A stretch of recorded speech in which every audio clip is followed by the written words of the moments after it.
watching this right now, guess what? You have took the first step to awesomeness.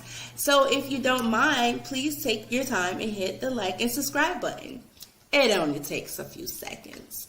So I just want to let everyone know what this podcast is about. I want to give you guys a quick little breakdown. This podcast is about community. This podcast is about family. We hit on the hard-hitting topics. We talk about riveting themes, and we also get a little bit messy. So if you like to put your feet up on the couch and kick back a little bit and hear everyone else's messy business, guess what? We will deliver it. Signed, sealed, and delivered. So tell your friends, tell your family. The hard-hitting questions are here at the Lauren Hour podcast with Laura D. And guess what? We have something also called the 330 Hood Tales. So if you want to hear about some hood tales, be sure to tune in with your girl Laura Dannon. And guess what? Don't forget to hit the like and subscribe button. It only takes a few seconds. Share us with your friends, share us with your family, and let everyone know that this podcast is hot. It is smoking. Get ready. Let's go. Hey guys, welcome to the Lauren Hour podcast with your girl Laura Dannon and my two co-hosts, B Vast and Miss T. What up, y'all? Yo, what's good? It's good. It's good to see y'all. It's good to see y'all. Every time we get together, I be so excited because I know some magic about to happen. It's about to happen. Oh, yeah. Literally, while I'm sitting here looking crazy with my 10 lashes on. Y'all see this? Not your 10 lashes, girl. Not your 10 lashes left with these things. Like, oof. Yeah. So, guys, I'm not even going to lie. Today, my energy is a little bit down because of the topics that we're going to cover today. And let me tell you, I am just shocked. I'm disgusted, and I am very saddened about all the gun violence that has been going on across America today. And it's just so, not today, but just in this current time that we're in, it's just so crazy. So I'm not sure if everyone is aware, but we've had gun violence committed against children almost everywhere. It seemed like it was all happening in 1 week. We had a young man who was going to pick up his twin siblings, and he ended up at the wrong house. And he was shot by an older gentleman who happened to be Caucasian. And from what I hear, he is doing a little bit better, but he is still not out the woods. And then we had a shooting in Alabama at a Sweet 16 party. 24 people were shot, and they were kids. And I believe four were killed. 4 or 5 were killed. And then we had a young lady who happened to be Caucasian pulled into the wrong driveway, and she was shot just for pulling into the wrong driveway. And it's just so crazy. And then we had a shooting in my hometown of Youngstown, Ohio, which a 16-year-old has lost her life due to gun violence at a party. It was a party for youngsters, and I'm not aware of the full story of if they found any suspects or anything, but this young lady was shot in the head, and she has passed away. And my heart goes out to her family because I cannot imagine losing a child at the tender age of 16. And we come from a small town in Youngstown, Ohio. And for me, these small towns, the crime that happens there is just, it makes no sense. But I'm gonna let Jazz touch base on it a little bit more. Jazz, go ahead and take over, please. Okay. As you might add, you said they didn't catch any suspects, but from what WKBN has said is that they did arrest another teenager in regards to it. So, I mean, good. Yeah. You said, I'm like, what you say, girl? But I didn't see you. No, sorry. So, but yeah, for me to touch on, I mean, my friend Jasmine has started a GoFundMe called, if I'm not mistaken, it's called Forever 15. Amaya Forever 15. Yes, there we go. Sorry, Amaya Forever 15. But she started a GoFundMe basically to, I'm assuming, start a foundation to give back to the community in regards to this tragedy. So, but there is the link. So if anybody feels that they do want to donate to it, then it'll take you right to it. If you can't donate, share, because I mean, she's going through a difficult time right now. So all of the love and support, even like I said, share wise, that anybody can give is greatly appreciated. And what was the young lady's name who lost her life? Amaya. Okay, Amaya. Okay. And this is just so sad because it's like we have politicians like Joe Biden now talking about the craziness of gun violence across America. And then we have politicians coming out and said, well, we support the right to bear arms. But it just seems like it is so easy for teenagers because the people who are committing these crimes are teenagers. They are young Black men, young white men, now young white women. What is going on with today's teens where they have access to such weapons? Go ahead, I Janice. feel that is poor, poor planning when it comes to putting guns away. You know what I'm saying? Where children aren't able to get them at whatever age. Like, I mean, in my house, for example, my house, I have a gun here in my house, but I do also as well have it put up so that Ivy can't see it, can't touch it, can't even attempt to mess with it. And I feel like a lot of parents aren't doing that. They feel like their children are old enough to know about guns, but at the same time, they're not old enough to know about guns, if that makes sense. Well, I would agree and disagree with you because I believe that as long as you have a gun in the home, you should educate your child about the gun. That is true. Once the child is educated about the gun and you taught them gun safety, usually they'll be like, okay, I've seen this, I experienced this. I ain't that fascinated with it because when you try to hide it and you try to keep it away from the child and you don't explain it, the child is going to become more and more curious.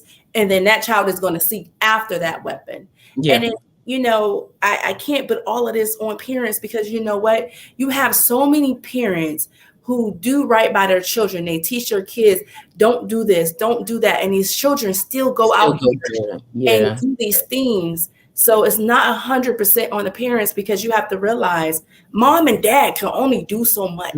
Yeah, you're right. Like I'm not like saying I'm like trying to blame them or anything, but it's like, like you said, there's accountability too. Exactly. But like you said as well, everyone should be at that right age. They should be educated about gun safety to avoid anything. You know what I'm saying? So I guess it's your turn now, B. All right. Tragedy, for sure. Was this an accidental death, or was this something was it on an actual committed murder kind of scenario? It was deliberate. Yeah, from her. Right. Yeah, it wasn't aimed towards her. The stories that's been going on WKBN is that there was a Sweet 16 party. Mm-hmm. Somebody was maybe arguing or something, and they were kicked out of the party. With the gun. And then that's what I'm getting from it. Like I said, I'm not, getting information from Gun Violence Archive. The only thing I have against the term gun violence, it's not really gun violence. It's more like people causing the crime. So it should be, violent people causing violence with weapons kind of thing. So I think they should rephrase it because you're blaming guns, but guns are not the problem. It's the people behind the guns that are the problem. Like I said, guns don't kill people. People kill people. I'm a Second Amendment, person. Even though I unfortunately unable to carry a weapon myself, I still support it. Right. Legally, I'm not allowed to carry one, and that's because of mental health. So. Right. Which is understandable. Like that's very, very, very understandable. Gun range, I'll shoot it all down there. It's just I'm not personally allowed to have one. So, gunviolencearchive.org has to date 13,000 deaths, like over 13,000. That's just all kinds of homicide, suicide, unintentional. Right. So, and that's also defensive as well. So just in looking at that to date, we're in April. It's like looking at the number. If you just divide that 13 by 4, it's almost 3,000 a month. A month, yeah. That's over. It's sad, and I think as Laura was saying, education. Teaching your children, but also teaching them the ways, like treat it like it's a last resort. A lot of problems that we're seeing is that they're using it as a first resort. Yeah. Remember that line on Friday that was it Craig's dad told him?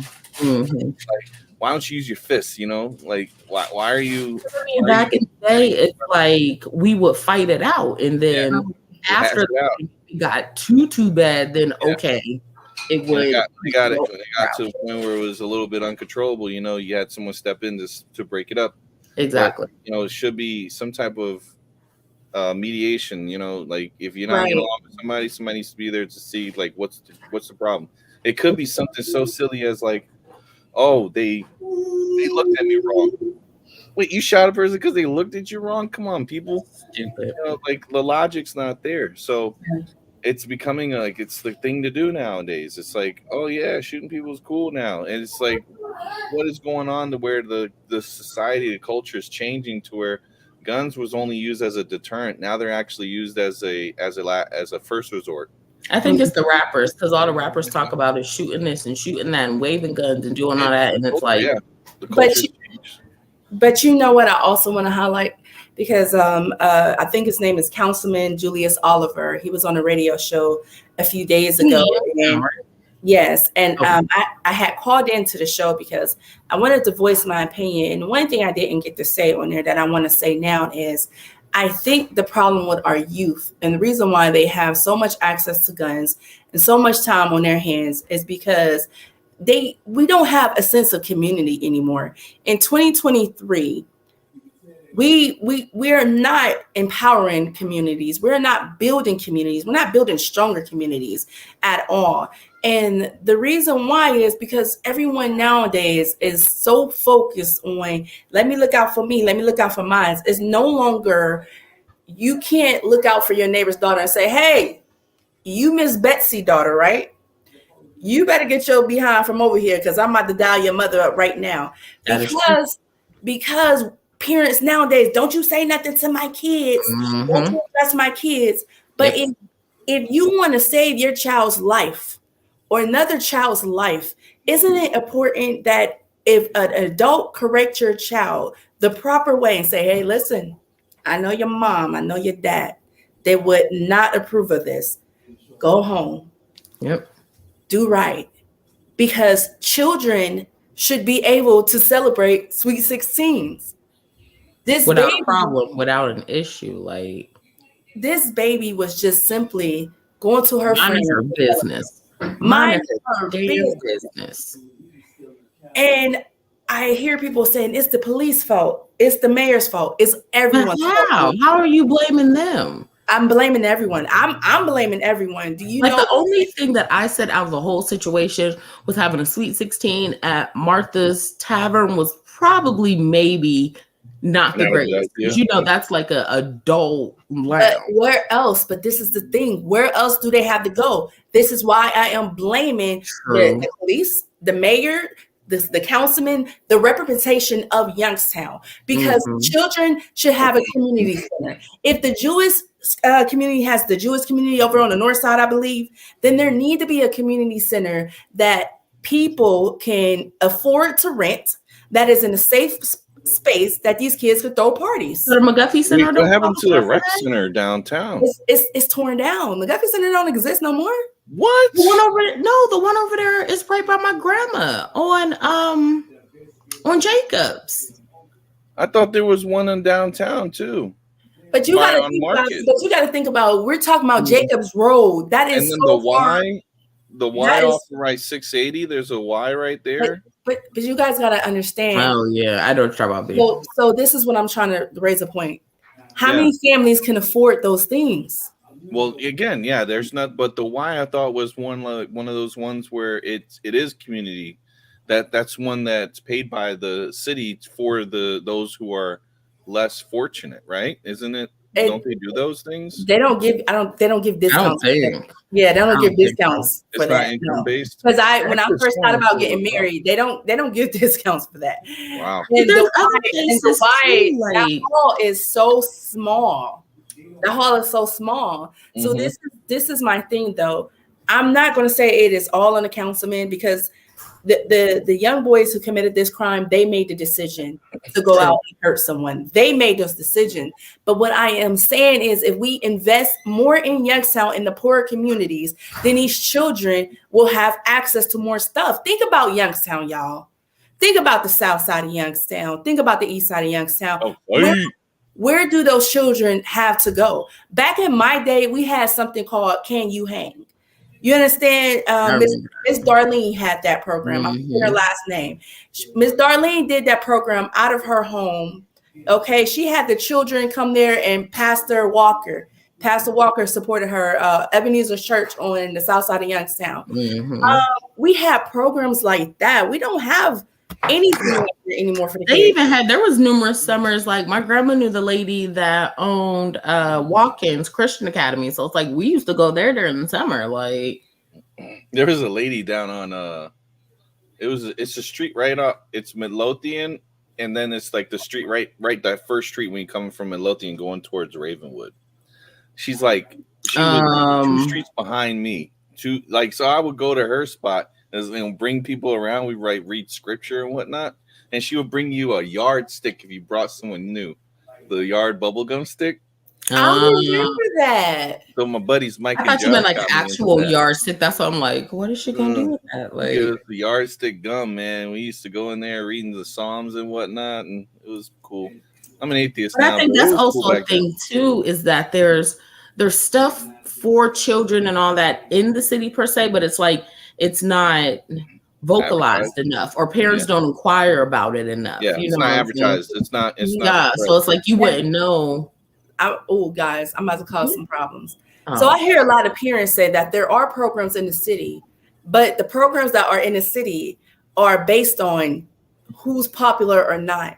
So I hear that some of these programs, they don't really take the real less fortunate kids and take them on trips and do those things and give them the gifts. Is the kids of their friends that they grew up in high school.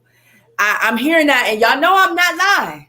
I feel like I'm thinking about one person, but I don't want to say nobody's name. I'm just reading. I'm just saying what I'm reading. Are we on the same wavelength with that? Okay. We're on the same page. And they're saying that, when you have groups like that who when they're making this decision based upon just their emotion or people that they know, then it doesn't benefit the city. It really doesn't benefit the city at all, or the kids of the city. You get what I'm saying? You get my drift. And I'm not going to really sit here and try to bash no one, because guess what? I don't have a program in Youngstown where I can say, oh, well, you should do it this way and this way. I could only say what I'm hearing, and I could only say what I feel can be, good for the community. First of all, we take emotions out of it. Anyone that we know, if we know that they're doing good financially, they got support. Listen, I'm sorry, you my homie, but I can't do this. I need to take the little boy whose shoes are leaning to the left and his mother don't have any water on, or his father just died to gun violence. You know what I'm saying? The real at-risk kids, we should really be helping them and talking to them and mentoring them, and I think that these young men are out here committing crimes because who do they have to look up to? Especially like if they lost like their dad to gun violence, or like an older sibling or something of that nature. Yeah. Y'all don't let me overtalk y'all today. Y'all get y'all words in. Y'all tell me what y'all feel. Y'all tell me what y'all think. I'll tell you, the streets raised me. Deuce. No, that's South Central, y'all. But anyways, statistic here, not to give you guys downers, but so far from what I'm looking at, gunviolence.org or gunviolencearchive.org, 12 to 17 year to date, 463. That's killed.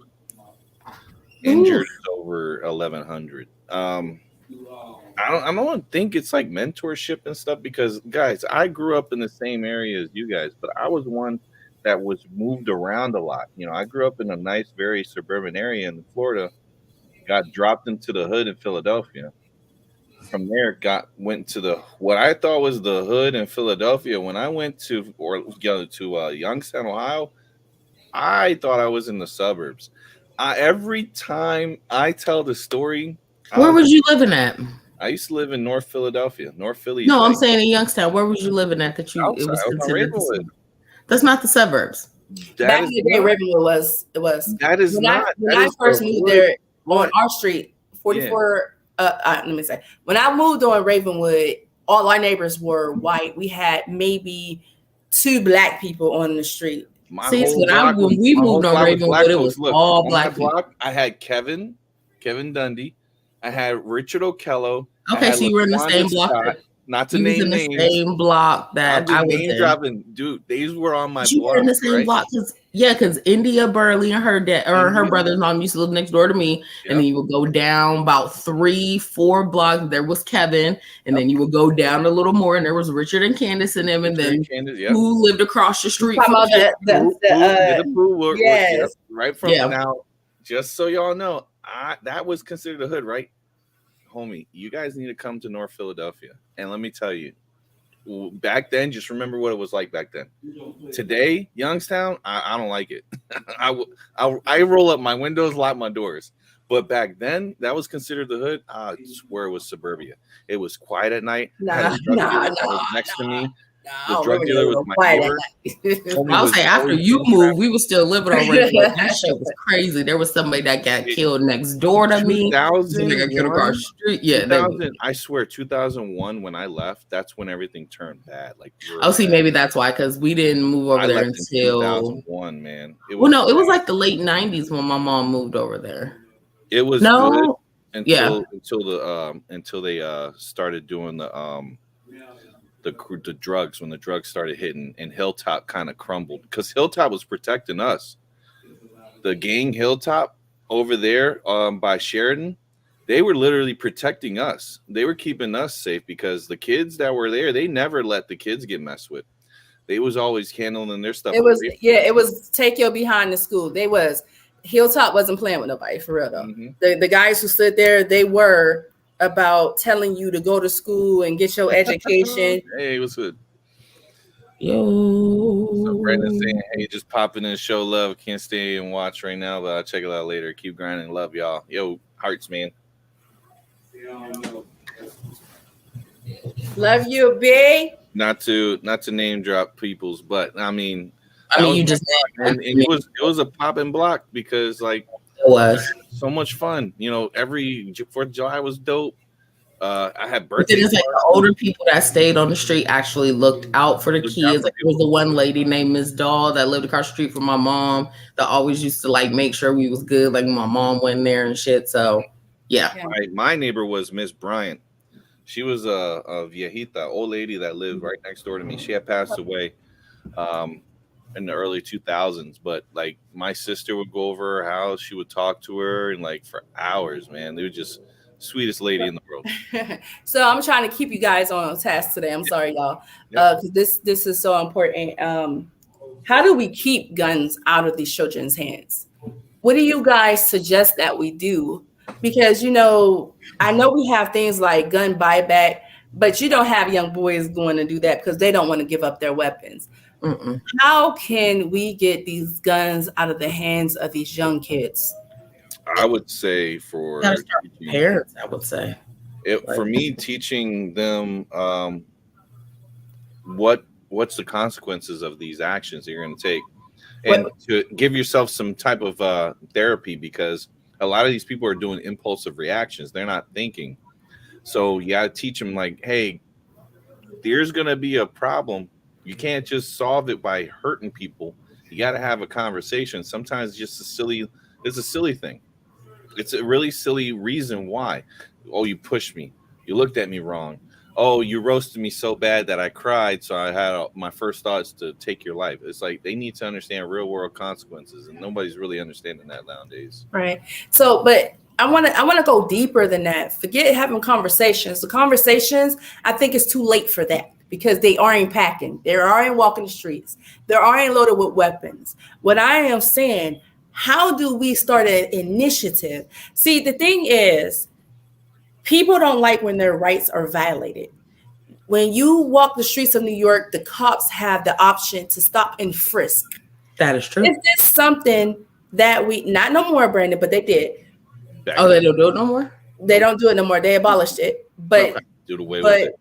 But I'm saying though, like at first I was against stop and frisk. I was so against it because unfortunately it was always Black men that were targeted. But I'm thinking maybe we need to have this implemented in Youngstown, Ohio. I feel like there has to be an elevation. The type of crime that is happening in Youngstown, Ohio, we need an elevation from the police. People like, we don't need more elevation from the police. We want to defund the police. And I used to be one of those people.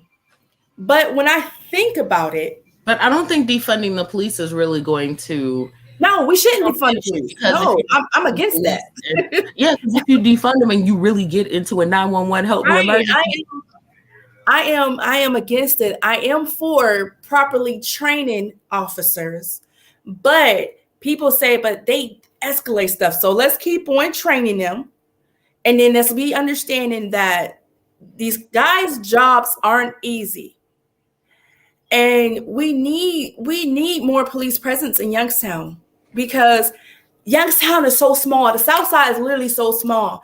How are these crimes being committed? And there's no cops in the area where they can hear the gunshots. Oh, this is coming from this direction, blah, blah, blah. And right over there. That can happen in our town. Like how it happens in the movie, that can happen on the south side of Youngstown because that town is so small. And then they barricaded a lot of escape routes off on the south side, because everyone knows the south side. They know how to get away from things. I mean, they did it on the east side too, in the Sharon line. They have so many streets that are blocked off that you could have cut through now. And it's just like, I mean, I get why they're doing that, but also as well, it's like, it's hurting, but it's helping. I feel like it's hurting more than it's actually helping. Well, Laura. Yeah. You said conversation ain't gonna work. Mm-mm. My question to you is, do you remember us when we used to go through the DARE programs? They used to have violence ones too. They would sit us in a classroom or an auditorium and like a police officer or somebody would come and talk with us, right? That was impactful to me because I didn't try to take people out. That wasn't one of my things. I was not a fighter per se. I was more of a quick-witted class clown. That was my thing. But going forward, what's missing from today's environment in schools and whatnot? Everything's all electronic. Everything's interpersonal skills are gone. Nobody's talking to each other anymore. And I think that's something we need to bring back because what's the thing missing when your kids are home? Do your kids go outside or are they indoors playing, on their phones or on some type of tablet or doing some type of thing where they're in a screen, right? Back then we were outside. Yep, I agree. Outside. And even though we knew the area wasn't good, we were still outside. Mill Creek was right down the street from me. Bodies was there. And guess what my dumbass was doing? Having a good old time. From right there where you lived. On the south side, you can and you were able to get to you had things to get. Yeah, you had places to go, things to do. Activities are missing for the community. People who care are missing from the community. I don't think people who care are missing. No, I think people are there that care. It's just they're missing because the activities for the children are missing. Meaning there's not anyone grabbing a barbecue, having a street little barbecue, blocking off the street. No, there is. They have block parties for these kids in Youngstown. They still do stuff for those like teenagers that. Too. But do you know what happens? Violence. And I'm saying, what is there that's causing it? So it's not just the people. It'd be that social media, people be fucking beefing on social media and all that, and then it escalates over into real life. There's something there, right? There's a disconnect that's causing the violence. We don't just go from I'm upset with you, I kill you, right? There's something in between there that nobody's understanding, that we need to figure that out. That's why I say conversations need to be had, because teaching people how to communicate properly. But like, I'm upset. Okay, why? What happened? Somebody needs to be there to ask those questions, because if no one's there, that's what the police should do. That's what the investigation is about. So this is why I say the conversation ain't going to help right now. I think because the young men who are committing these crimes, the young men who killed that young girl in Youngstown, were of age 16 plus. Okay. Yeah. From looking at, I'm assuming, because I believe, I know the one in Alabama were 16 plus. I'm gonna go from there because I can't speak to the ones in Youngstown. I'm just going to assume. So there is too late for them. Okay. Wow. Having a conversation is too late for them because it's already escalated. Well, but here's the thing though. This is why I said it's partly on the officials, because you said programs like DARE. DARE was removed out of the schools because there was no funding. Right. That's what I'm saying. That's missing. I'm saying these things are missing. Youngstown rather invest in a football program. I understand. It's okay, but that's balance. Yeah, they got to balance. No, they got to balance it. Yeah. We can't invest more into sports. Cut all these kids, they're going to play sports, but they ain't going to make it to college because they're going to get gunned down in the streets.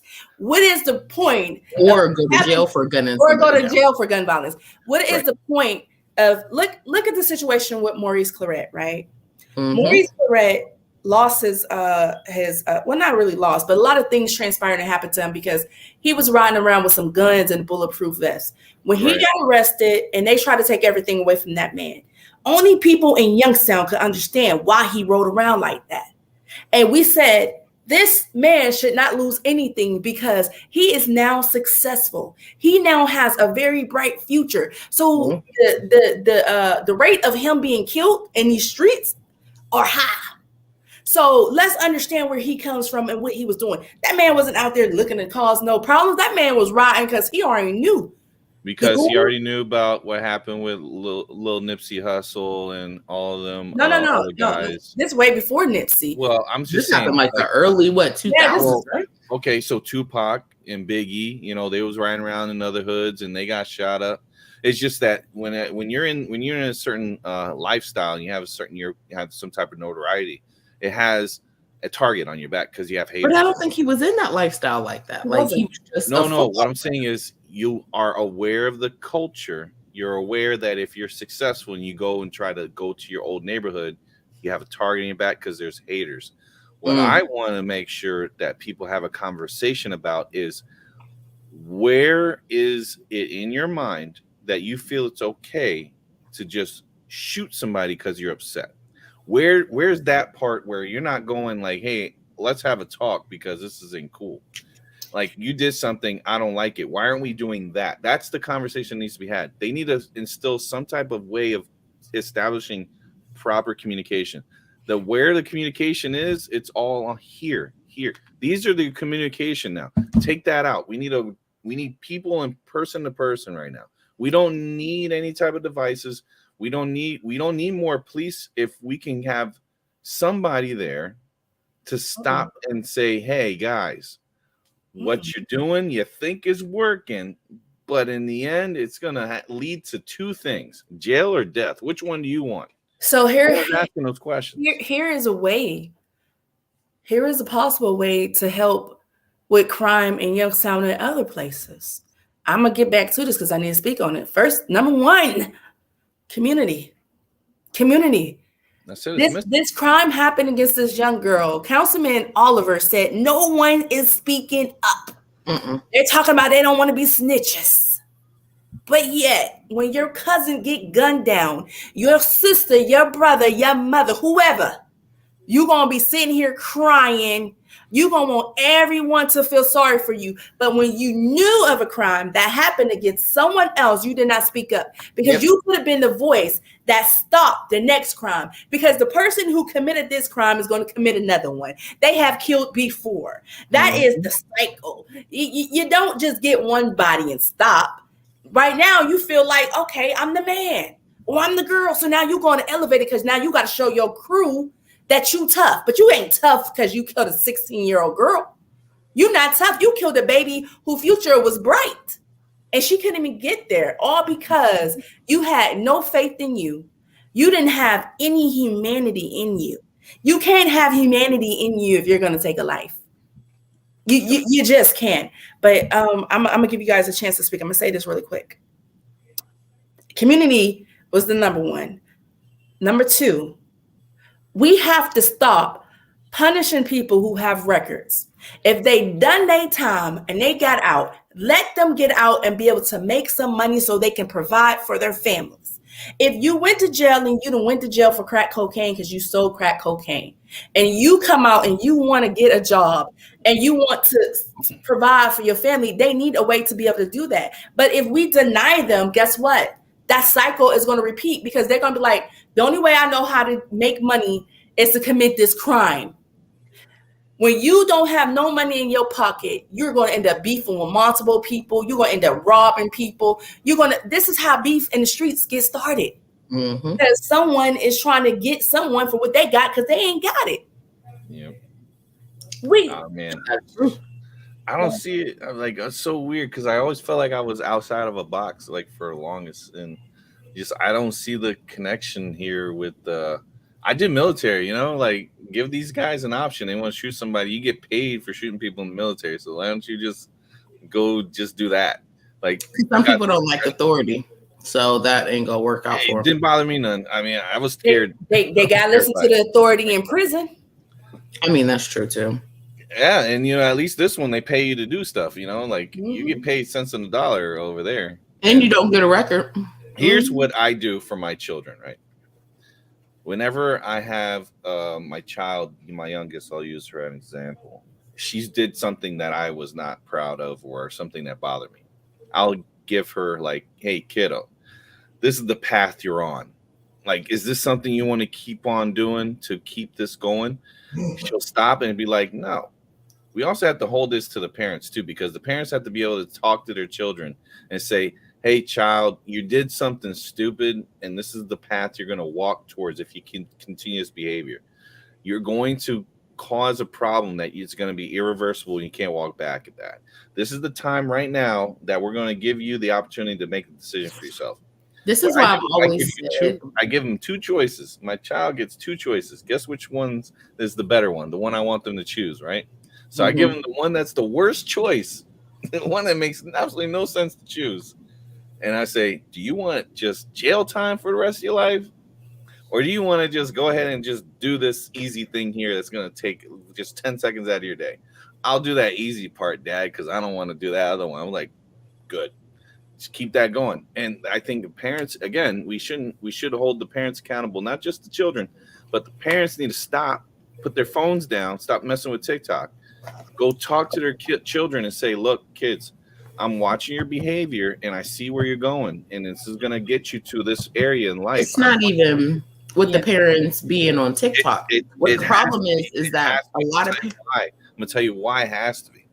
Because my own mother would have these conversations with me. 1, 2, I went to a correctional facility and I saw inmates. All right. So I seen what bad choices could do. Yeah, but I'm saying, like, with the parents, it's like, I've made. Let Jazz. Oh yeah, go ahead. I was saying, like, with the parents, what you were saying, is that them being on social media. I mean, social media does play a part of it as well. But a lot of these parents want to be friends with their kids and not an actual fucking parent. And that, you know what I mean? Because, like, I mean, if I consider my mama as my best friend and she come in there like, oh, well, you need to do this or you need to stop doing this, I'll be like, what the fuck I got to listen to you for? Because it's like, why are you trying to give me some authority now when you should have been doing that? That's true. What I'm saying? Respect. Yep. That's true. Respect needs to be there. Yeah. Yep. But let me say this too. Jeffrey Dahmer, his father did everything in the world to try to get that man right. No. That is true. That is true. He went to court. He asked the judge. No. The judge ignored him. He surely did. Dahmer's dad had the same problem as Jeffrey Dahmer.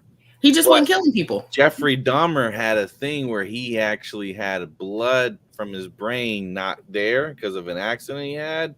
He had some type of medication that stopped blood. That wasn't proven, though. They said that had nothing to do with it. This is stuff that's been found by them, and this is kind of a correlation thing. Now, correlation can happen. These are cause and effects here. So they're trying to say, hey, Jeffrey Dahmer lacked in the ability to differentiate of what right from wrong is, and he just acted out these actions. But here's the thing. He might have been on the spectrum, too. Because of what happened to him, he didn't realize what happened, like how bad it was, until he got caught. No, we're not going to do that. He was in the courtroom. We're not going to do that, B. He started having all these realizations of what he was doing, reflecting inside the prison cell.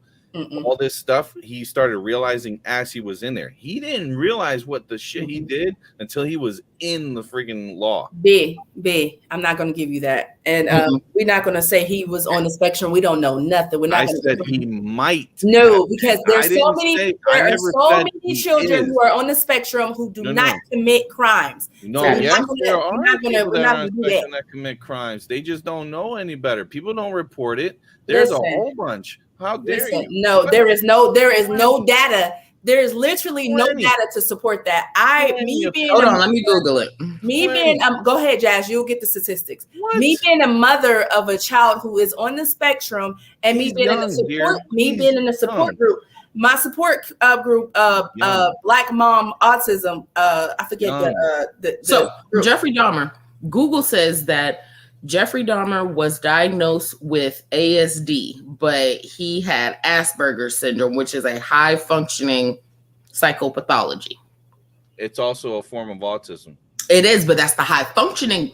Yes. There's a difference between high-functioning. He may have been on the spectrum. You need to understand what I'm saying here. People who are mentally ill or have any type of mental disability, they commit crimes. And you're not all. No, I'm not going to do that. You just proved me right. Jeffrey Dahmer, keep going. That's one person. There are so many people out here who live. Hold on, let me Google serial killers that were autistic. Let's do that. I didn't say autistic. I said people have mental health disorders. Oh, mental health. Okay. Those people who have mental disorders or mentally ill, they commit crimes. The only thing is they don't punish them the way they need to because they understand they have something wrong with them. The people who don't realize this, that's why Jeffrey Dahmer didn't realize what he was in until he was in the jail. No, Jeffrey Dahmer realized what he was doing because he was capable to hide the bodies. He knew to go get acid. He had remorse. He said, "Oh crap!" Had no remorse. That man, it made him feel good. It made him feel good. He didn't understand what he was feeling. We can't listen. What we're not gonna do, we're not gonna act like we was in Jeffrey Dahmer's head. We're not gonna act like we totally understood him when hired psychologists who were in the profession claim otherwise. Those guys went to school for it. They studied him, and he had a problem. And you know what? He didn't realize what he was doing. Yes, we got a comment right here. Yeah, let's take from Raw. Raw said Dahmer knew what he was doing for years. Stop it. Because he had a point where he would stop killing. And then he would go back. That's control. Because it was impulsive. He didn't control. It was not impulsive. It's not impulsive if you prey upon one particular set of people. He preyed on the gays because he felt they were weak. He felt like he could overpower them. He would never go toe to toe when a man who stood 6'8" was muscular and would knock that ass out. He would keep in mind that he never went toe to toe with none of them. Remember, a lot of them were this whole source of this whole thing was he had an illness. He didn't realize what the hell he was going on until he got put in jail. And when he got put in jail and he realized all these murders are coming after him, he was able to sit there and tell step by step of how he killed these people. He remembered his victims. He didn't know what he was doing until in that moment. Impulsiveness. If you ever met someone who's impulsive, no. There are things that happen. You're confusing impulsive with Dahmer. He was not impulsive. Impulsive mean he went to the bar that night, brought them back. He planned. You see this comment? Nah. He originally was gonna kill the deaf guy, but didn't because he finally felt love. So yes, he knew what he was doing. That is true. But the moment that boy said he did not want to be with him and hang with him, that's when he killed him. And you know why he killed him? because he has in his head a disconnect of knowing that someone's leaving and they're coming back because he has Asperger's. He doesn't understand the concept. People aren't leaving. No, you. we're not doing that. We're not. There are so many people. There are so many people with high functioning mental disorders. I suffer from bipolar disorder. I take no freaking medication. I ain't killed nobody. Well, that doesn't mean that you ain't a person that has impulsive issues. I got control. You can be impulsive, Alora. You may not have it for killing, but you have it for anything else. It could be purchasing something. It could be. But that's not thought out. Don't thought it out. He went to buy medicine to drug them. But we're going to move on from that because we're not doing the medicine helps. Look, this is lithium. I'm on bipolar disorder too, and I need this. We could play this game all day. Listen, I take medicine. But we can't just speak for everyone just because we're experiencing it. We are not the standard. It does not mean that we are the standard. Individuals, as I was going to say initially, that I was proven right, is most individuals that have done certain things, they either have a mental. We're not proven right about nothing, B. That's your opinion. It's not a fact. And when they do stuff and they don't know what's happening, is because there's a lot of folks out there that are like specialty needs people that have some type of disability and they commit crime. Well, we're gonna move on for this. Let me say this because I don't want to be giving false information. You're not giving false information. It's just I know this stuff too. If the psychologists, if all the doctors who studied Jeffrey Dahmer's case for years upon years, and after all the documentaries that were made, they all sit there and say that he was methodical. He thought the shit the fuck out. Okay, that's what they said. Listen, B, you ain't got no PhD.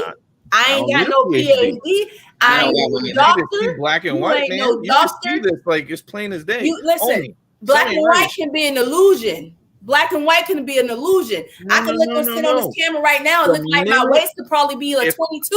Or if I stand the fuck up, that bitch gonna be a 32. Period. Let me tell you, if I spent 10 minutes with Jeffrey Dahmer, I'd be like, bro, you got some problems, homie. You may want to go see somebody regarding that. Nobody went and stopped that shit. His father did. His father tried. His father tried. His stepmother tried to have his father. We're moving on from Jeffrey Dahmer because I am not on here tonight to argue about a psychopathic son of a bitch. Yeah, who should have been. I'm not. I am here to argue about psychopathic, narcissistic sons of bitches who kill kids. That's what I'm arguing about. Okay. Okay. I am here because I'm sorry, y'all. I'm not upset with you. We need to have conversation. We need people in therapy if they need it. We need to teach people how to have a conversation, communicate properly. All this is mental health. I think we should take everything. We cannot tie everything into mental health. Oh yes, I can make everything that has to do with mental health because there's a problem. There's a serious problem. We do have a crisis in America. We do have a crisis in America with mental health. But we're not going to say that just because you have a mental health disorder don't mean you don't know right from wrong. Don't mean you don't have no control. When you go out and you purchase a gun, you get an extendo clip, and then you get an address, and then you go up there. Say that. And you do that. That is not mental health. You know what the hell you're doing. Some people commit crimes. That's not what I said. Some people commit crimes because they want to go down in history. We had killers who just wanted to go down in history. The Oklahoma City bombers, they wanted to go down in history. And I'm going to let you know, people that are mentally ill commit crimes, which you said no, and I said yes. People are mentally disabled commit crimes. I did not say no. Not at a higher. You're trying to make people should be. You're trying to paint them all with a broad scope. You can't paint them all with a broad scope. That's not what we're about to do. They're dangerous. People don't understand. Not because then you know what, B, what you do, what you're doing right now is you're putting the stigma on disability. Negative. There are so many people out here who have different type of mental disabilities, and you would have the world label them all as crazy, all as possible killers. I know all crazy. as this. That's what when you're saying it. No, but they're not all like that. Well, I don't know that. All I can tell you is protect the people who are sane and keep the insane in a freaking section where they don't have weapons. The likelihood of a person with mental capabilities, mental issues, killing someone at a higher rate than someone with all their faculties. Let me tell you, look at the people with mental disorders that commit crimes, and I can tell you it's a pretty high number. look at people who are mentally disabled. You're assuming B. It may not be as high as numbers. I have written papers. I have done research. B. Look it up now. Nancy's about to get it. Look it up now. Look it up right now. Look up mentally disabled people committing crimes. It happens. Look at U.S. and international to date research suggests that individuals with mental disorders are responsible for approximately 10% of all homicides in the United States. For mass killings, the percentage is approximately 33%. That seems like a pretty high number there, Laura. That's mass. 10% in general. I'm saying that's a very 10%. You know what? That's not 10%. You know, there's something else here that says though that the percentage of crime that's done due to mental illness is 3 to 5%. That's the lower number, which I did say. But listen. No. B, you know how percentages work. You know how percentages work. You know how percentages work, B. You're great at math, B. You're great at math. See, an ignorant person would think 33% means that the whole is not high. You need to go get a cigar. If there's 100,000 people. If there's 100,000 people right now who has mental disorder, and out of 100,000 people, only 10% of them commit crimes. That is not a high number. If they're talking about a certain percent for mass shootings and stuff like that, then that's different, but not as a whole. Let's take a population of the whole entire United States. Let's take 10% of that. That's 30 million people. Or 3 million people, but not 30 million. But not half. 330 million. But we don't know. But we don't know all the numbers of people walking around with mental disorder. So we can't really do the math on that. B. It doesn't matter. It's not about the math. It does matter. It does. We want accurate information. We want accurate information. I want you to understand something there, Laura. People who are ill cannot have any type of weapons. I want you to understand that because yes, they do. The little girl who killed those people, they said she had a mental disorder. The Sandy Hook kid had a mental disorder, had guns. And that's what I'm saying. We need to stop that. Holy shit, you just completely arguing me about something I've been saying that needs to stop. And people are not understanding that. 2, okay, is education and talking about this and having the parents involved and seeing that, hey, something's wrong with my child. They need to go to fucking inside of an institution. They need to be evaluated. They need to give that power to the parents where they could yank their kid up, throw them inside a place and let them get evaluated. There's nothing wrong with that.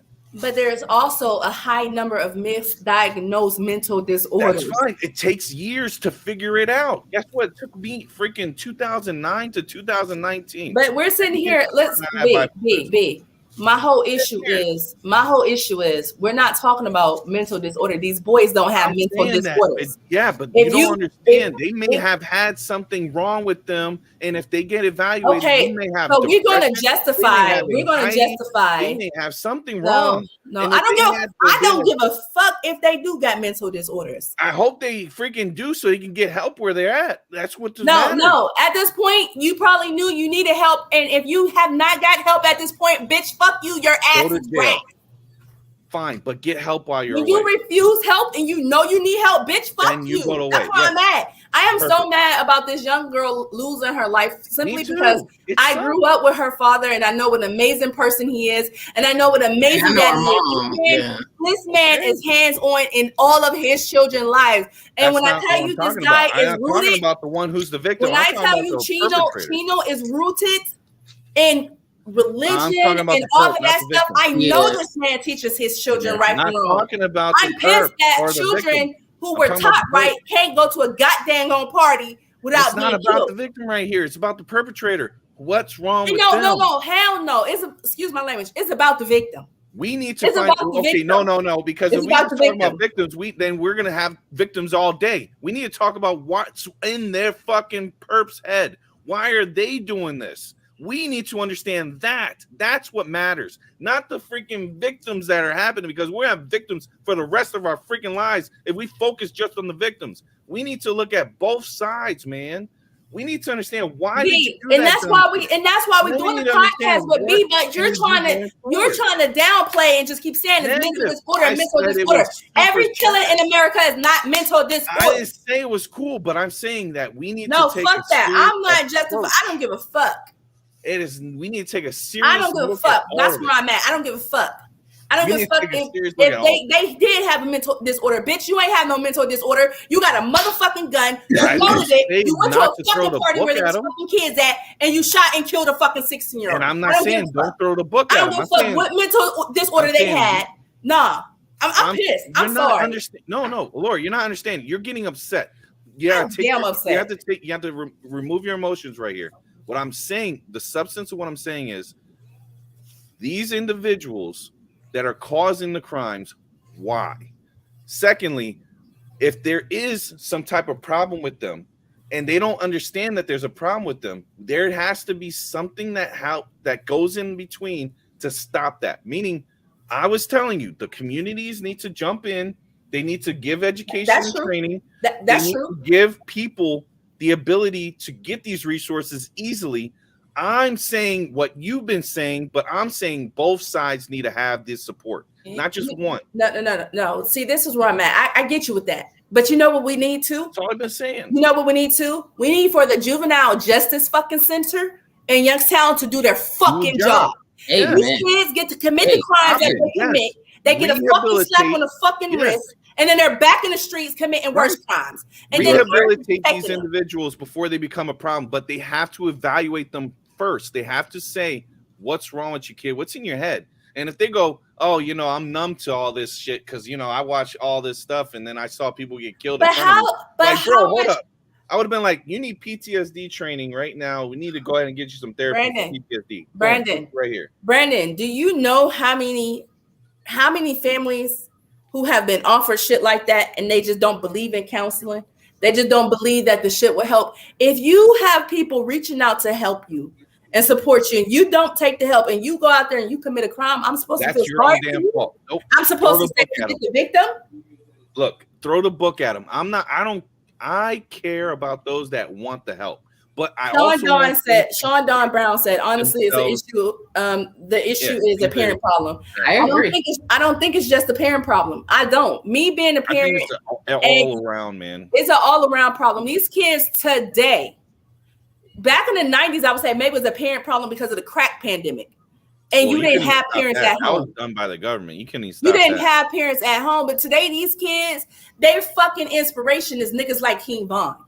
These niggas don't look up to their fathers. They don't look up to their dads who work a regular 9 to 5. Their mom who are a nurse who working 14-hour shifts to provide for them. Have them in nice fucking neighborhoods. You have children living in nice neighborhoods. I can speak to my own kids. You have kids living in a nice neighborhood. Don't got to worry about no crime. Don't got to worry about the lights being cut off. Don't got to worry about starving. Don't got to worry about nothing. None of that. And they're the most ungrateful, unhumble kids in America. And you got the parents there. Listen, this is what you need to do. You got to do this. You got to do this. I love you, son. And then you got the children who don't even have that. Sitting here like, I'm going to make it out of this situation. Yep. And I'm going to be decent. I'm going to be that. Those kids be the ones who be turning out all right. That was me. But then you have the kids. So we can't just blame it on the parents. That's you. That's me. That's you. That's Jazz. I mean, that's a majority of the people that we. These kids. Some of the guns that were recovered were stolen guns. Stolen guns. Not even from their household. Yeah. Where do these kids keep getting guns in their houses? Who check their rooms and stuff? And that is a thing. But that's the thing. But let me tell you something, Dawn. These young boys and girls got their parents so shook nowadays. You can't even discipline. The problem is you can't discipline your kids. Yeah, we need to go back to the 90s where you could beat you that can't ass. Discipline your kids. They'll call triple service on you. If you can't properly tell your child, you can't bring this in my house, you got to come in the house at this time. When's the last time you checked the book bag? My kids know they ain't got no privacy in my house, period. But you got kids who put the fear of God in their own damn parents, want to fight their own parents. And the parents calling for help, like, I don't know what to do with this child. And the government saying, well, you're going to have to figure it the hell out, but don't hit them. Yeah, They Don't do CPS told extreme me that. punishment. They were like, But as soon as they go kill somebody else's kid, then you're the problem. But sir, I was asking you for help. I was asking for support because I didn't know how to handle this child. I did my best with what I had. And these kids today, they know that their parents hold no power over them because you can't put the fear of God in these kids nowadays. The first thing they do is go to school and lie and talk about the counselor. Well, my mom, man, she hit me, bro. When the whole time she just smacked them in the back of the head. But then you want to call the cops to the house, and then y'all want to complain when the cops come to the house, and then they kill the kid because they don't know what the hell they're walking into, or somebody moved the wrong way. We can't sit here and change none of this overnight. No, we can't. No, we can't just have a discussion and not have no action. Youngstown, everyone has to step up in Youngstown. Everyone has to realize your child could be next. I want to send my child to Ohio with his dad. I can't because I'm in fear of my baby never coming back home. Right. Their children, I tell people, Youngstown is the devourer of sons and now daughters. But it makes no sense why everybody can't come together like that. Youngstown is literally this goddamn big. So it's like, right. Why can't everybody I'm sorry for yelling at you, B. I'm not trying to yell. I'm just. Oh. No, you good. Look. No, my heart hurts for this family. We had a really good debate. Now the thing, that was a really good debate. The same thing. It's just that you're looking at it from a mother's perspective that lost a child, right? I'm looking at it from a perspective of, I see the problem. I want to know why, and then I want to know what's going to be done to get that taken care of. And I don't think there's being enough done in the entire United States, but the first thing, unfortunately, our political peoples want to do is take the guns away. Like, that's going to solve the problem. There's still going to be illegal guns out there causing crimes because guess what? It's not the legal guns that are causing the issue. It's really not. Illegal guns that are causing the issue, right? Well, there's some legal ones. Some, but the majority is the illegal ones. Right. Yeah. How the hell do you get these guns off the street and out of hands of these kids? So the black market is a big thing. They're making bank, and where's it coming from? So again, you have to look at border problem because the cartels are sending up weapons and they're sending up drugs.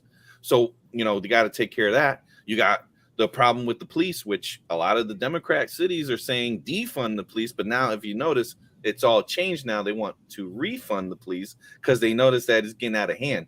There's mass resignation. Like, there's been an influx of police leaving. It's getting so bad now, they're doing sign-on bonuses, meaning they're doing sign-on bonuses for everything. Thousands of dollars to come in and be a police officer. That's before you sign. Before you do it, you take your oath. They are giving you money to go to training. They mean they'll pay for the. Before you used to pay for this training. Now they're saying they're going to give you about $90,000. They're going to pay your way. They're going to pay for all your licensing. That's how bad they need people, and that's not good. But let's say this though. We can support the cops, but we don't need cops out here just shooting them up like it's the Wild Wild West. We need police officers. No, it's not about that. No, it's not. Can I get my thoughts out real fast? So back in the day when we had the police officers come to school from DARE, we knew those guys. They were a part of the community. We knew them by name. Yep. The communities now, the kids in communities now, they can't pick a cop out. They wouldn't know their name unless it's the one school resource officers that at their school. You don't have police officers who care anymore. When we hire police officers, we have to really vet them. We have to make sure that they don't hate our skin. They're not so damn tired of black people that they come into the situation that every black person is the same. Let me tell you something that happens. Every time I see a police officer show up and there's a white guy and there's a black guy, the first thing the cops do, especially if you're Caucasian, they walk over to the white guy and they get his story. It's like the video down in Florida where the young lady had her friend called the cops because the neighbor pulled a shotgun out on her and the two cops lost their jobs. And the girl, she was able to sue them because they arrested her because she was upset. She said, he just put a gun out on me. I just want to go home. My kid is at home sick. I was coming from her house to get some medicine for my kid. And they arrested her. They automatically went up there to him, arrested her, didn't lock him up until a sergeant was like, wait a minute, hold up. He put a gun out on her, but she in jail because she was a little bit loud because she was upset. She was the victim. We need to change that thought process of just because you're black, you're wrong, or just because you're white, you're right. It's not that. We need cops who want to go in there and actually get rid of crime, no matter who it is committed by, be it white, yellow, purple, whatever. But then we also have to be, as parents, we have to stop shielding our kids from everything. My son just got into some stuff. My husband said this to me. He says, every time that boy get into something, you save him. You sit back and you let him figure it out. And let me tell you, to hear my husband say that, it's like, you don't love him, you don't care. He says, no. How are our children going to learn to be responsible adults if you do not let them learn the consequences of their actions? Yes. Tell them what they're doing wrong. Yes. Lecture him. Let him know that he loves you, but that you love him. But at this point in time, he want to make grown decisions. He's going to handle the grown consequences. And I know it sounds hurtful and it sounds rude and it sounds bad, but I parent like that. I've been parenting like that. But then you get labeled as a bad mom. No, it don't even matter about the labels. You know what? If you you liked your parents growing up, then you did a bad job. You're supposed to not like. It's supposed to be growing pains for a reason. They tell you these things because they know they've been there. They're like, the shit you're doing now, I did it back then, and let me tell you, there's nothing good for you after that. Once you walk that path, there's nothing but hate and freaking just like despair coming your way. That's why they need the shit like how they do like the Beyond Scared Straight, like where they would like take you to jail, like take you to the morgue and shit. Like they need to do that with kids more because it's like, and remove those child abuse laws that tell you that you can't child abuse nowadays. Corporal punishment. You should be able to give them some type of punishment that fits the crime. I don't punish my children. And I know. Oh, I'm sorry, B. Go ahead. There's a lot of parents that overpunish. Yes, they'll punish and then they'll punish again. What I believe is, if the child's been punished once, we're just going to leave it at that. I believe in a conversation warning, a timeout. And if you raise your hand at me like you big Billy Badass, we're going boxing right now. But let me say this, because I haven't really been. I used to do corporal punishment. Bye, Shaka, love you. I used to do corporal punishment, but then I realized all children can't have corporal punishment. You have to know your child. You have to know how to discipline your child. You have to know what works for them, because I can't punish all my children the same. And my kids be like, oh, you giving him the same fair treatment and treat me unfair. No, because each individual child has a different personality, and they're going to respond to, one child might respond to getting a whooping as, this is child abuse. Oh my God. And in their head, they're going through real trauma. They've really been abused, when you like, this is just a simple butt whooping. It's just typical. And for that child, that child might not need a butt whooping. That child might need just stern punishment. Okay, I'm not gonna put my foot off in your behind, but you're gonna go in that corner and you're gonna hold a book up, or you're gonna run. What we did, you're gonna run up and down these blocks. Right. Fuck games. You play. My sons are fast because I make them run. Right. Mind games. You beat their minds up. I'm gonna say this and I'm gonna let you go, B. I'm sorry. And then we gotta remember, we can't gentle parent all of these damn kids, because some of these kids are straight thugs. Okay, they're little gangsters throwing up gang signs and everything. You can't gentle parent little baby. Little baby might need some escalations. Okay, go ahead, B. I'm sorry. Yeah, you can't parent baby D. You can't gentle parent at all. I'm learning it. So again, I agree. You can't parent one size fits all thing. It's kind of you have to gauge your child, know what works, right? So what I started doing is, I knew what my kid liked, and what I would do is I would take what they liked away, and I say, you'll lose it, and you'll lose it for good if you keep this path. Like, do you want to lose this? It could be a toy, it could be a privilege, it could be some type of like phone privilege or something. It's like, it's gone. You keep this up, and the consequence actually clicks, because you're taking away from like something that they like and they enjoy, because you take that joy out of their lives. They believe that, oh crap, this sucks. But sometimes a good little right upside the head helps too. Right. No cocotazo, what we call it, like right up here on the top of the head is what we call in the Spanish. But like some people, they respond to it. Me, I I used to get my ass whooped like crazy. But it's some things I even on the block, like a couple of my people, they're watching this. They were witness to this. Kevin saw it. Latwanda heard about it, but up and down my block, my mom whooped my butt, and it was seen for all. But it was embarrassing. But you know what? I didn't do it again. I had always had reservations about whoopings because of the way I was whooped. I wasn't whooped. I was beat down. I was punched in my face by a male, a 40-something-year-old male, nose bleeding and everything. And that I got in trouble for was the simplest thing. And mind you, I'm in first grade. First time was kindergarten, getting my neck stepped on until I passed out. Or simply trying to help, I'm not gonna put names out there, but I was in my household, my caregiver was being abused. I tried to help. And then that person would turn on me, beat the crap out of me.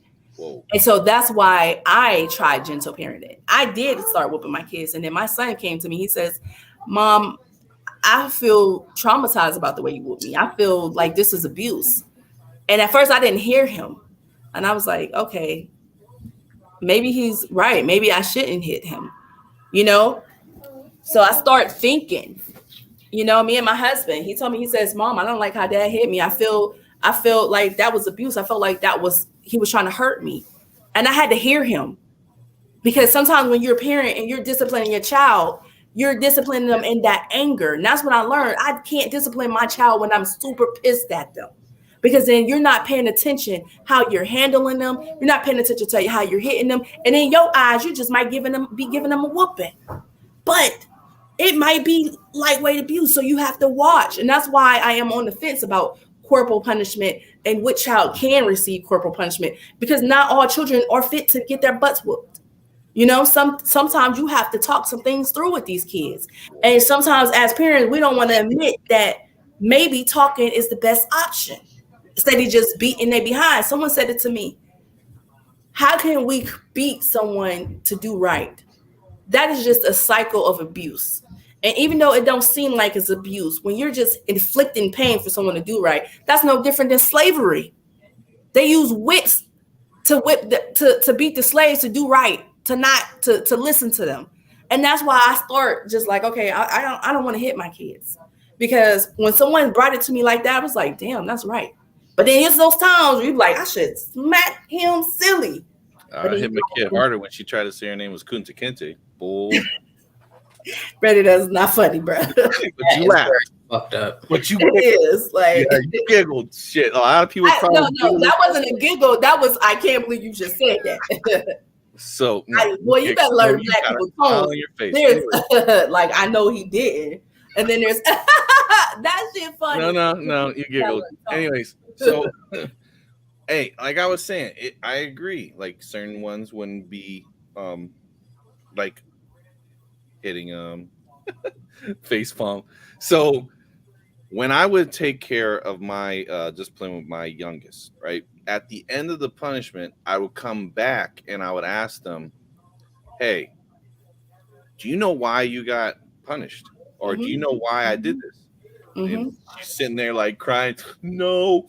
And I was like, well, kiddo, this is what you did, and this is what's going to happen going forward. You keep this up, this is what it's going to be. You're going to be here. You're going to be in this timeout. You're going to have stuff taken away from you. Is this what you want? No. Okay. So if you don't want that, what do you think I want you to do? Right. Do what I'm supposed to do, clean up after myself, or, whatever it was she got in trouble for. I was like, good. I'm glad you understand that. Can we do this? Yes. All right, then. So that's all I'm asking from you. Please do that. So that's the conversation part that I'm thinking that we need to have as parents to our children, even as they understand. Yes. That same thing, 16, 17, 18, you still need to have those same kind of talks with them, because, hey, if we don't, then these kids are going to walk around thinking they have nothing like to hold them back, and that there's no consequences for their actions, because I don't get in trouble. My parents don't punish me. I could do whatever. That's what you're creating. Right. That's true. That is true. That's the problem too. But we're going to move on for this really quick. Guys,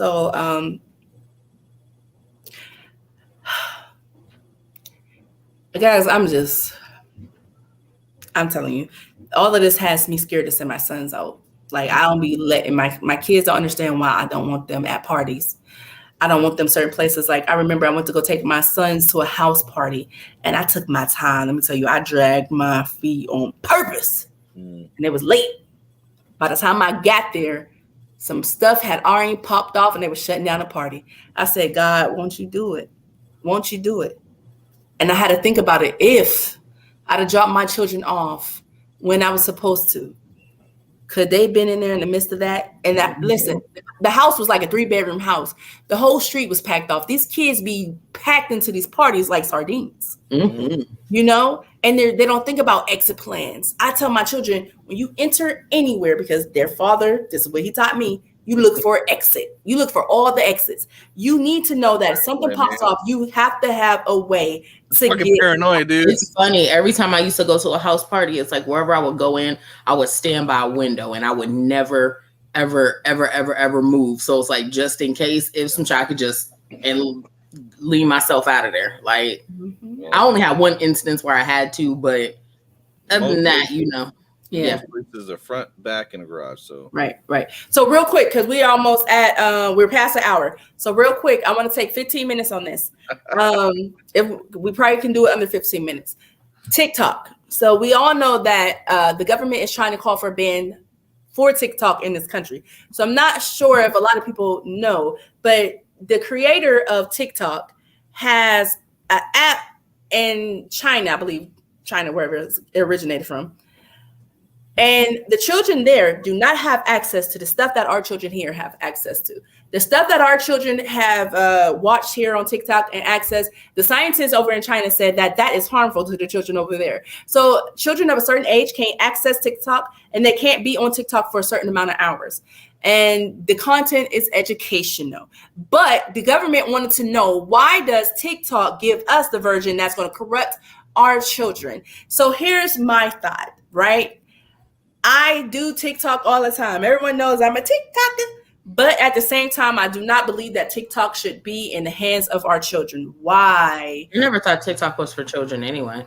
I feel like, no type of social media should be for children. I mean, you got to remember, back in the day with Facebook, you had to have an invite or like be in college or something to even access it. And now you could be 10 years old. But TikTok was designed for kids. Grown folks just decided to take it over. That's right. Take it over. Because we had Facebook, we had IG, so they wanted to get something for the kids. And it became so popular amongst the adults. That stuff, yeah. Oh, I hope that you got folks telling their whole life story on TikTok. Nobody don't care about you and your 20-ass kids. I do. It's entertaining. It's very entertaining. Like the girl that had the 6 kids with the 6 baby daddies and broke it down how she get like $3,000 a month. You're going to make a 10-part episode. You have a loose wall. Okay, so let me say something real quick. I met the family of nomads.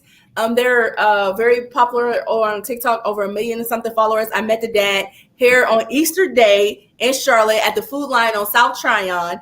And I was like, oh my God, I follow you on TikTok. And he's like, what you say? I said, I follow you on TikTok. He says, oh, hey, how you doing? And I was like, should I ask him for a picture? And I didn't ask for a picture because it was Easter and I seen that his daughter was in the car and I didn't want to be some weird creep.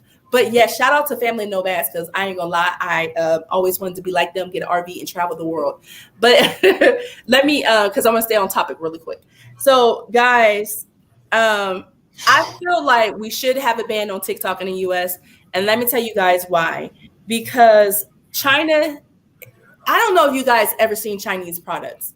I don't know if you guys know how smart the Chinese are.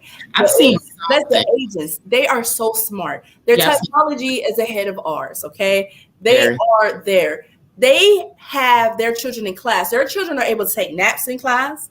Their children exercise while they're in class. Their children have a very strict schedule. And I think that the U.S. should follow suit, because it seems like here in the U.S., we're growing a bunch of homegrown terrorists, a bunch of murderers, a bunch of dropouts, and uneducated and ignorant kids.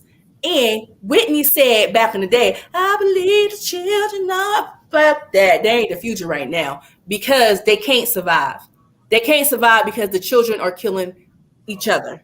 Mm-hmm. And I feel like it's not even just killing each other, but they're committing crimes. So you have these boys called the Kid Boys, right? The Kid Boys are jacking everybody's cars because of a hack that they learned on TikTok.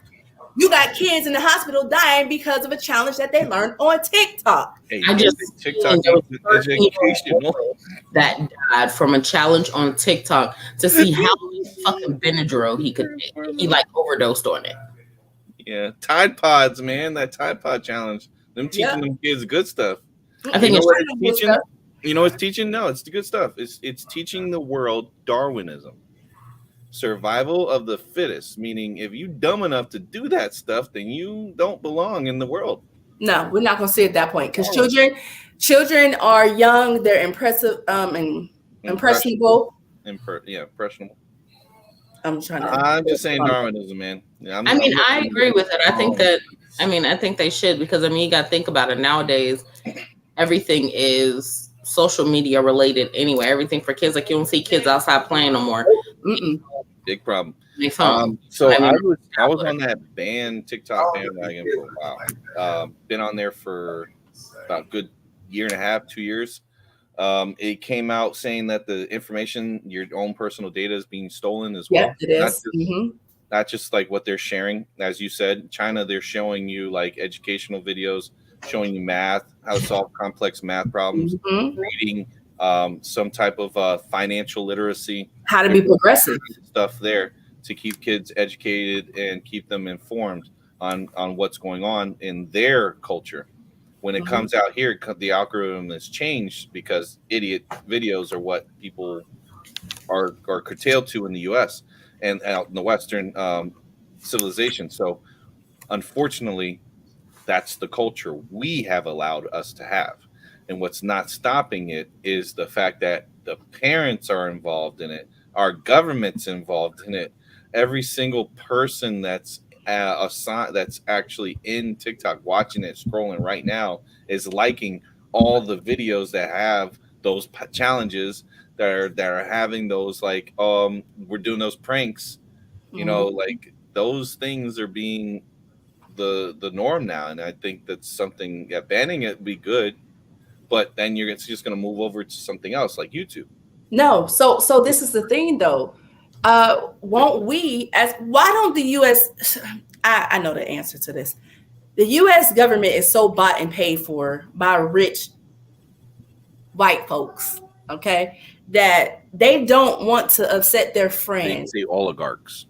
They do not want to upset their friends. The government knows, the US government knows that our children are not getting as smart as they should be. Children back 30 years ago were smarter probably than, no, I ain't gonna say that. Not all kids. The U.S. government knows that this stuff is harmful. I'm going to take that away and reword that. The U.S. government knows that this is harmful to our children and can possibly decrease their IQs. And because today's children are very smart. I ain't going to say that. They're very smart. And I think China does know that. But China knows that feeding them, the information that they're feeding them is decreasing their brain cells. That's what I'm going to say. I'm going to guess that. I'm going to assume that. They're feeding them garbage. Yeah. But the U.S. government won't step up because the U.S. government is bought and paid for. The U.S. government only cares about making money, making profits, and keeping their family in power.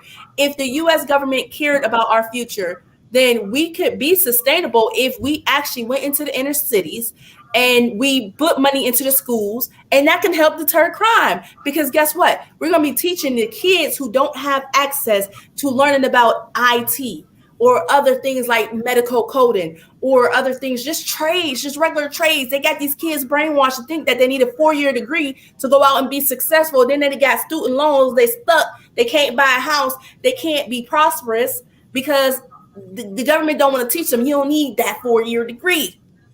Get you a certification. You'll make it. You'll be all right.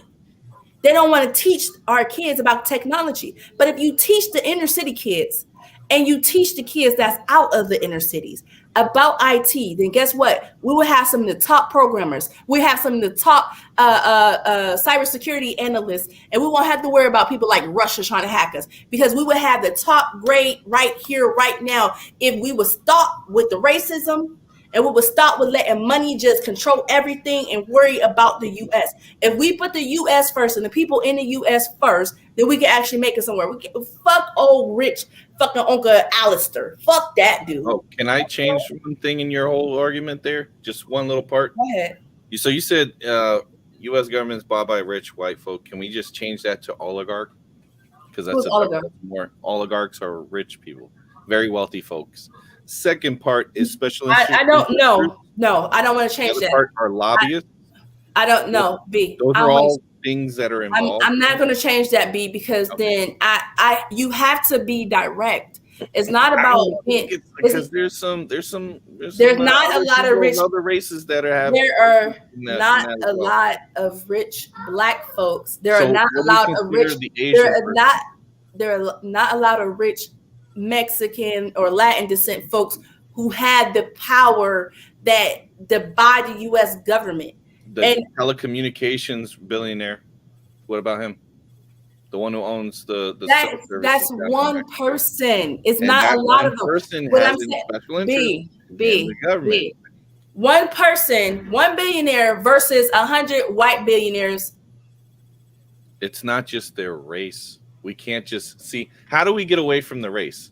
We don't talk about You can't fix the problem if you don't. You can't be. Can I speak real quick and then I'll let you go? You can't fix the problem if we don't sit there and say that. Okay, all right, here we go. Congress is made of what? Mostly white old dudes, right? I don't think that's the issue. I think it's mostly old people.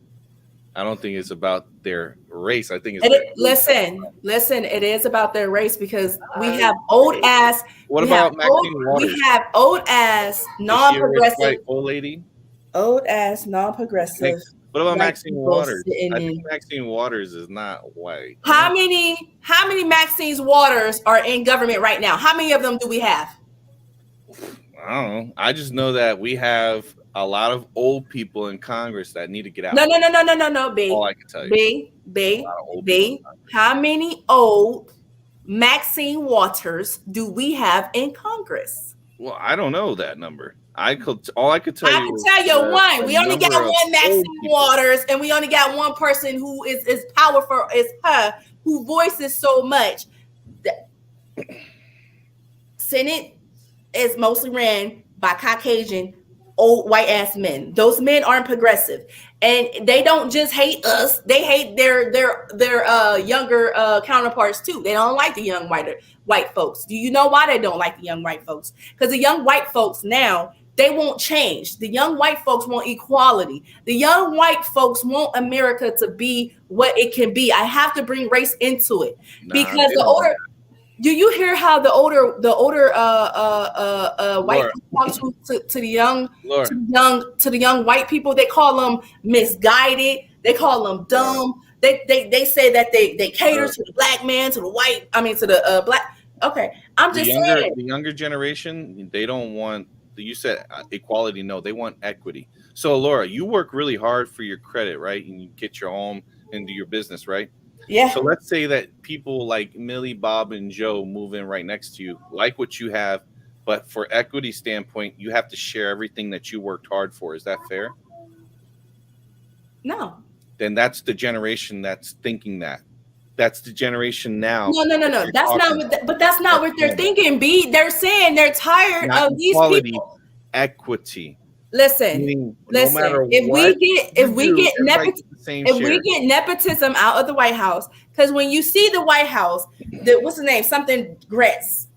His father was a politician. Right. He got into that seat because of his family. Yep. It's been passed down because of your last name. Yep. And what I'm saying by you get rid of those older white folks who have been there for so long, and you don't let their family members come in, just get in line. You remove that, and then you put people, those old ass motherfucking white people. Just older people that keep the family. No, I'm not gonna. No. All right, so hold on. Let me go ahead. The old white guys are stuck in their ways. The old white guys are stuck in Jim Crow. They're stuck into black people are so bad. They're stuck into Mexicans are really bad people. They're stuck into the younger white people are stupid. You're generalizing now. So let me I'm not generalizing. That's what they feel. Let me give you some facts real quick. Philadelphia, Pennsylvania has black mayors and white mayors. The last 2 black mayors Lord, here we go. got their entire family in government. So that's nepotism, right? Are we going to blame those black mayors? Okay. Blame We stop that. That's not years of. That's one family. It has not been hundreds of years. The people who are in the White House are descendants of fucking George Washington. They're descendants of Abraham Lincoln. Let's be very clear. Those black people, the mayors and his black folks and his family, they descendants wasn't sitting up in no government because they descendants was in the fields picking fucking cotton. Okay, let's be very fucking clear. Who are you talking about? Who is you just talking about? Picking cotton? You said that there's a black family. There's two. Who got their families? Black mayors in Philadelphia, back-to-back black mayors, right? You said that they participated in government. You said they participated in getting their family in there. In government, they've been in government, got people in government. Those people got their family in government. And I said that these families that sit in, these family members who sit in government right now. Okay, baby, mommy working. Who sit in government right now are descendants of George Washington. Let me finish, B. Abraham Lincoln. There's black families that you're talking about right now. Their descendants are from the cotton fields. Not always. Big difference. Not always. What the hell type of America you live in? Because there's some people that Jazz, hold on, Jazz. Harriet Tubman's sister was in Congress back in the day. 1800s. Her sister was a congressman or a mayor. Like there's wait, did you say Harriet Tubman? Yeah, because she had a sister. Hey, bro. Yeah, Harriet Tubman had a sister. I was in the Bahamas, and the Bahamas abolished slavery in the 1600s. Kind of like started a whole movement that America was the last one to go. A lot of those folks are kind of in government too. There's a lady who got put in lieutenant governor. She was an immigrant. She's from Jamaica. All right, so she's lieutenant governor. Tubman had a sister. Nepotism is not fucking. So her family wasn't. And from the black folks ain't in the government. Wealthy, very rich. Black folks can't even pass down property to their family. There's no way we have nepotism in the damn Congress or in the government. Yes. The last 60 years, we don't own shit. The last 60 years, I'll say yes, because 60 years ago in the 70s, crack was introduced into the poor communities and destroyed the communities. In the 90s, Joe Biden released this 1993 crime bill that completely devastated. I'm about to school you really quick. Destroying communities ever since. I'm about to school you real quick. So, have you ever heard of predatory loans? You know that black people, everybody from have you ever heard of Black Wall Street? Okay. Yeah. Hold on. Let me tell you something. Let me school you. Back in the 70s, back in the 60s, black people owned a lot of stuff. They had businesses, they had homes, they rode in Cadillacs, they dressed in the nicest. And guess what happened in Tulsa, Oklahoma? You just dropped a bomb on the thriving black community, which set that black community back. So there was no chance for nepotism to happen there. Let's be real. The last 60 years, yes. The last 60 years, no. Yes. Baby, when they introduced crack into the community, that destroyed. Nope, I'm just telling you, 60 years. That's how much I agree with you. 60 years, but the last 60 years, the community has been destroyed because of the drugs. Secondly, the crime bill was the next nail in the coffin. Can we use Dollar-Friend? Can we use a Dollar-Friend real quick? Hold on, let me make a phone call. No, don't call your brother. Hello, Harriet Tubman. Oh, I got some questions. I'm thinking you're gonna call your brother because I got somebody on here just speaking something that ain't adding up. The math ain't mathing. You using Okay, Harriet Tubman said you out of your everlasting motherfucking mind. Nope, all right, thanks, girl. If you look at what happened to the communities back in the 70s, when everything was prosperous, people were moving up. They introduced the crack, the communities dropped. Chicago today is the most dangerous city in all of America. Why? It didn't used to be though. Chicago was thriving. 60 years ago, it was booming.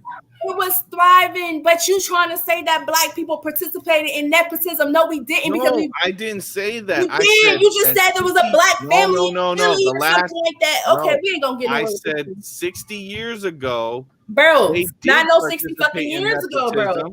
Not no 60 fucking. Have you ever heard of The Banker? Check out the movie The Banker. Watch the movie The Banker. Great things going for Watch them. the movie The Banker. Crack was introduced to the community and it crumbled.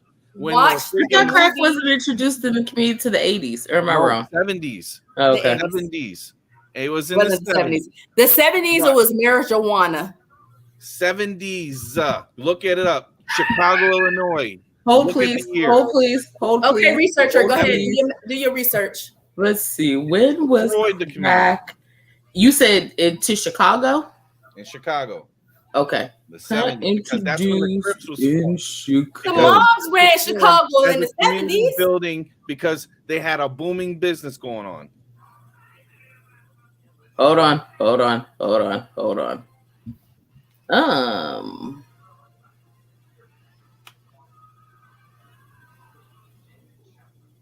And then the 1993 crime bill completely nailed in a coffin for all those communities. Destroyed them. Projects started coming up. Made everybody poor. And to keep them poor was the way to control them. I'm looking at something here. It doesn't say when it was 1991.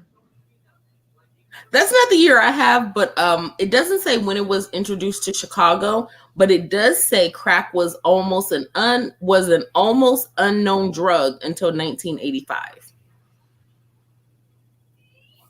And it says it hit the streets of Chicago. Hold on, I have the article right here. Yeah, like I'm looking on Google, like they have articles from 89, 91. Yeah.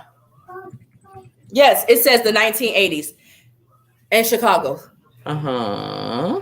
It says crack in Washington, D.C. and everywhere else in 1991 was shaping up to be the deadliest year in Chicago's history. That was 91.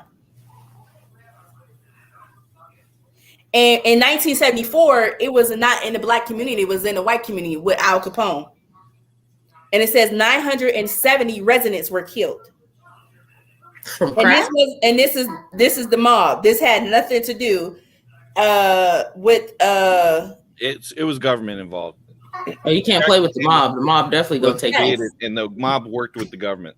Yes, but it's important to know like our history and our facts. And the things is it wasn't the black community wasn't destroyed by crack right there. They didn't know about it. Can we go back to the question of Harriet Tubman's sister that was in Congress or whatever? Because I need to know who she is. She wasn't in Congress. I was trying to ask you, was her sister in Congress? Who was her sister? Oh, Harriet Tubman. Oh, you guys don't know, girl. Harriet Tubman was married twice. Okay. Harriet Tubman had a sister. Her sister was afraid to leave the plantation because of her being feared that her kids would be killed. Her sister ended up dying anyways, and Harriet went back and got her nieces and nephews. She went and saved her father, saved her mother. Harriet did she was a lieutenant, I think, in the Civil War. There's a lot you guys gotta know. Harriet was that bitch. I just didn't know she had a sister. Like, yeah, she did. She was married to her first husband. He was free, but she was a slave, and so she was tired of being a slave, and so if my husband's free and I'm a slave, we both need to be free. He wouldn't have kids with her because their children would not be born free. Their children would be born a slave. So Harriet ran. Harriet came back to rescue him, and he was already remarried, and his new wife was pregnant. You raggedy bitch. Like, girl. And I came back for you. I should kill all y'all in here. Yep. Yes, sir. Yes. When they said Harriet used to tell those, hey, yo, choke those baby out. Choke the little baby out. Let me tell you. I gotta find it. They said homegirl was led by faith when she was tracking through those woods. Harriet trusted God. She didn't never know the way she was going. She trusted God. I gotta find the TikTok. Was around in the 1970s, y'all. What? It did not actually get brought up into the world of like urban communities until 1980, and it appeared in Los Angeles, and then it appeared in Chicago. Now, 1970s, it was small. It wasn't a big deal, but it was addictive enough to where it started catching eyes of the police. Yeah, but it didn't affect the Black community then. Oh, it didn't, because it didn't hit the Black community until the 80s. You see Snowfall. Like it stayed out of it. A lot of people don't know Capone was a crackhead. It stayed out of it because of the Crips, because of Tukey. Tukey kept them out of the projects. But after the crime bill came out, it got out of control, which is got really bad. And then the war on drugs shortly after that.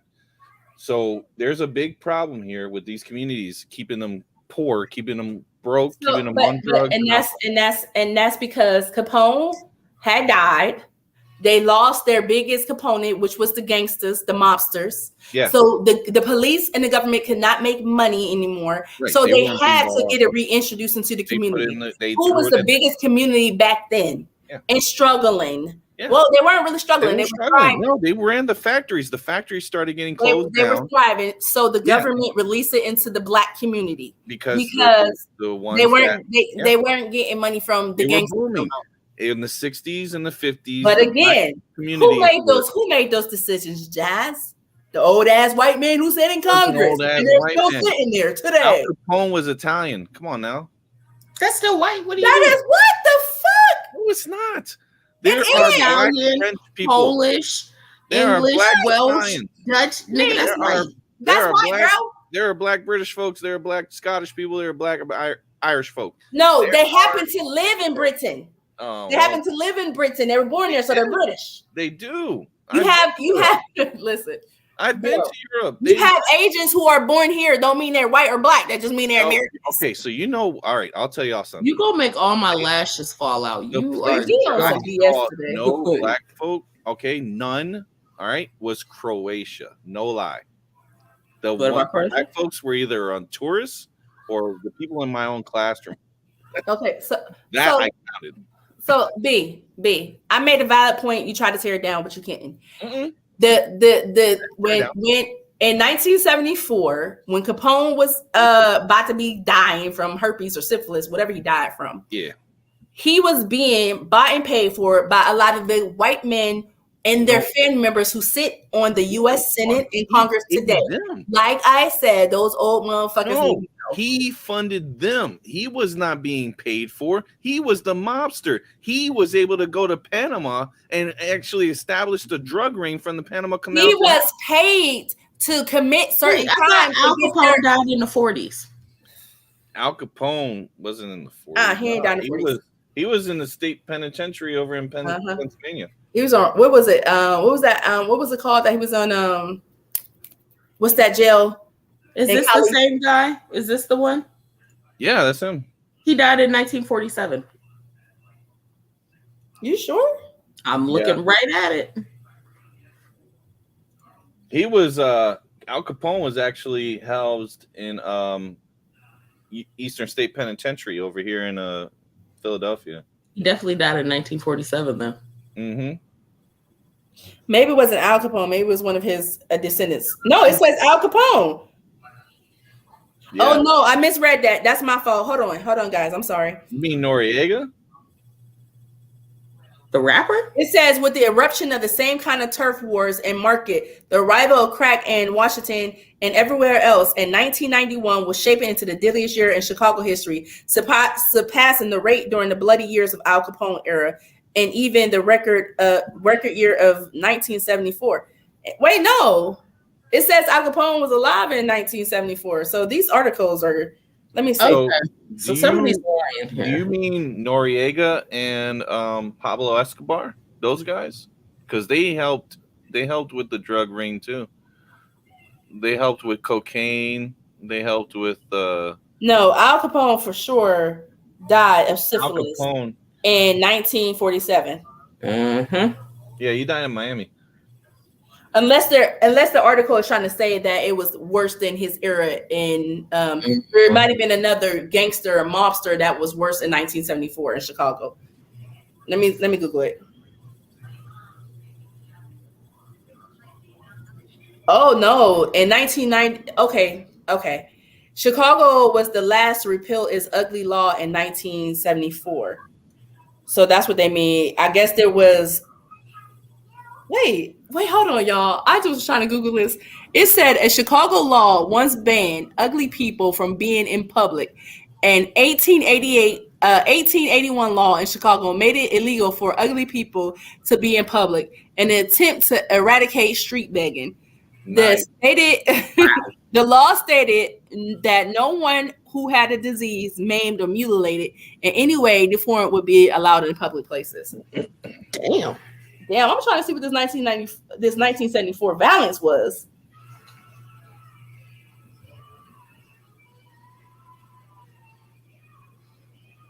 All right, y'all. I gotta dip out. Okay. I got a meeting to do for a project. I gotta go to sleep because I gotta get up early. Okay. 1974 was the Dilly year in Chicago. That's what we're trying to say. 17 people died. Oh, wow. All right, guys. We were sitting here and we argued for almost 2 hours. Y'all argued. I was just watching. Dad's over here sipping tea like, ooh. Yeah, it's like, Hit my blood like this is juicy. Well, you guys can see we're back. We're freaking back. Y'all, we back. Listen, every time, I want to thank everybody for tuning in. B-Vaz, Jazz, Miss T, I love y'all so much. And you know what? This is the only place where you can have a heated debate and tell your people you love them the next moment, and then see them the next day and still love them forever. Amen. Listen. All right, y'all. Check us out next Sunday. Y'all know what it is. Yep.